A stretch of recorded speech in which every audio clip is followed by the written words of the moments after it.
Mega64 is a production company created by Rocco Bodie, Derek Acosta, and Sean Chatfield. They have made a massive impact on internet culture because for over a decade they have been pioneers of video game parody sketch comedy. They started in the early days of the internet and have been able to maintain the same charm while improving as video makers. They never lost touch with that early style of video. They are highly regarded in the gaming industry for their promotional work. They've made videos for Ubisoft, Konami, IGN, Nintendo, and many other prominent figures in the industry. They've released 3 seasons of a direct-to-video series about a mad scientist named Dr. Pock who created the ultimate gaming system called Mega64 and is using it for world domination. Rocco and Derek, 2 extraordinary subjects to become enslaved within a beta testing dungeon. This is their story. This is Mega64. The show is a way for the characters to experience video games in the real world, which are sketches you can find on their YouTube channel. On top of the series and the sketches, they have recorded hundreds of podcasts. They've done panels at large conventions and have done many great things for the gaming community. Mega64 never caters to an audience that they don't belong to. What I mean is that they never really go out of their way to make videos that don't fit with their own interests. By doing this, they've amassed a highly dedicated and somewhat niche audience on the internet. I consider Mega64 to be one of, if not the most underappreciated groups of online video makers. Over the course of their career, they've released thousands of hours of content, from sketches to podcasts to advertisements. So today I want to discuss what Mega64 is all about, how they've developed as video makers, and find lessons we can learn from them.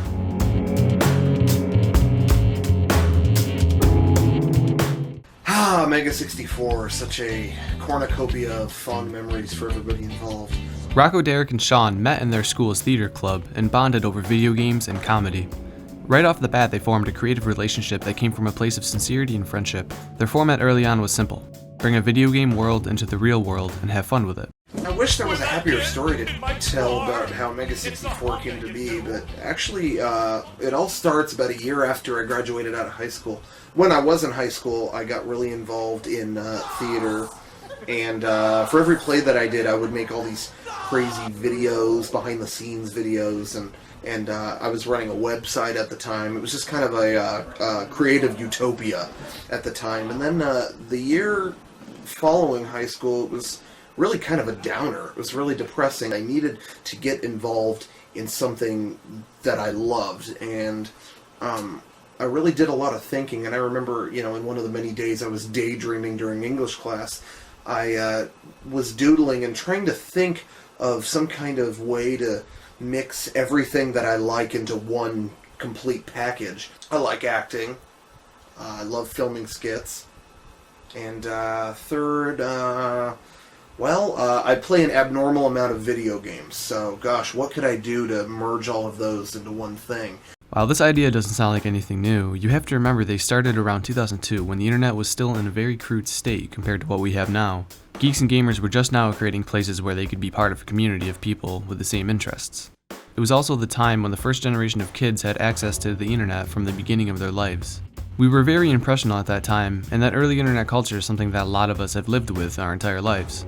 So going back and looking at Mega64's earlier videos, I get that sense of authenticity, and I feel nostalgic when I think back to how new the internet was to me in those days. This is a bit of a tangent, but the point I'm trying to make is that the early videos are relatable if you grew up in that time. They created a show that was originally intended to be aired on public access television but was rejected. They also pitched the show to G4 with the same result.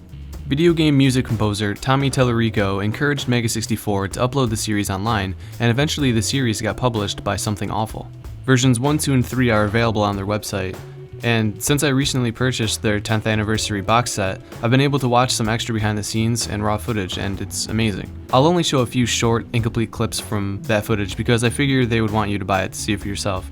The reason I bring this up is because I think it's a really good move to offer lost episodes and exclusive footage for sale, because it's not required to fully enjoy what they do, but the die-hard fans can look into their work even deeper. Anyway, within a couple of years of the release of the show, it was passed around on message boards and forums, and Mega64 even landed in Electronic Gaming Monthly and Nintendo Power magazines.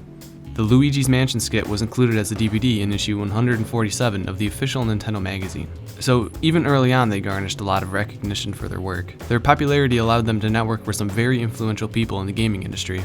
Many important people have made cameos and appearances in their videos, such as Shigeru Miyamoto, Gabe Newell, Kevin Smith, Tim and Eric, Hideo Kojima, Yu Suzuki, Ken Kutaragi, and the list just goes on.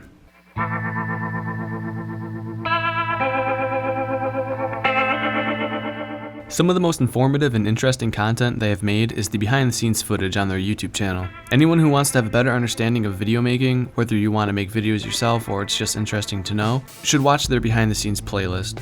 If you start from the beginning, you can watch them learn the skills they use to make videos. It's an incredible experience watching them overcome video making challenges and seeing them develop. They figure out techniques on the spot and intentionally set limitations in order to challenge themselves. They have very high production value, but they make everything by themselves. Watching them create videos should be an inspiration for any low-budget video maker. Their dedication to working hard has allowed them to found and maintain a production studio in San Diego, California. Mega64 actually became our full-time jobs. Like, we didn't think that would be remotely a possibility, and it happened somehow. Once it became our full-time job, we actually found that we had enough to get a studio, an office for Mega64. It's not a competition, it's a cooperation. Stupid ass house magician. Hey, we tell you that and you laugh out loud. Over the years of video making, they have accumulated costumes, stage props, equipment, and other assets they can use in any way they want. Every video maker dreams of having what Mega64 has, and by watching them grow, we can get ideas on how to make that a reality.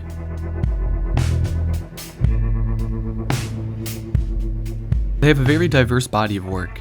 Many of the videos have a unique style and format that is best suited just for the context of that video.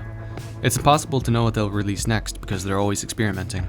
At the same time, they keep the low budget and early internet aesthetic alive in their videos. But what we can expect is a weekly podcast. After watching an episode or two, you'll either love the podcast or you won't really care. If you're someone who's involved in any aspect of geek culture, you'll probably love them. But I wouldn't recommend the podcast to people who wouldn't understand internet culture references. They have the same conversations we all have with our friends, and that's another aspect that makes them so appealing.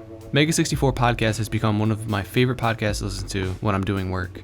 They currently have just under 400 episodes online. You have to do a little bit of digging to find the earlier ones, and the audio quality is pretty bad, but they're just as funny.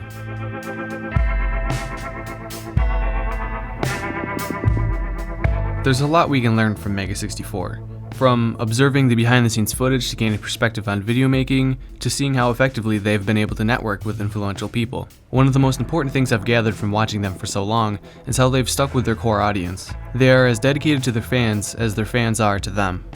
I hope I've been able to show you some new ideas to toss around and think about, or at least encourage you to watch Mega64 and learn from them.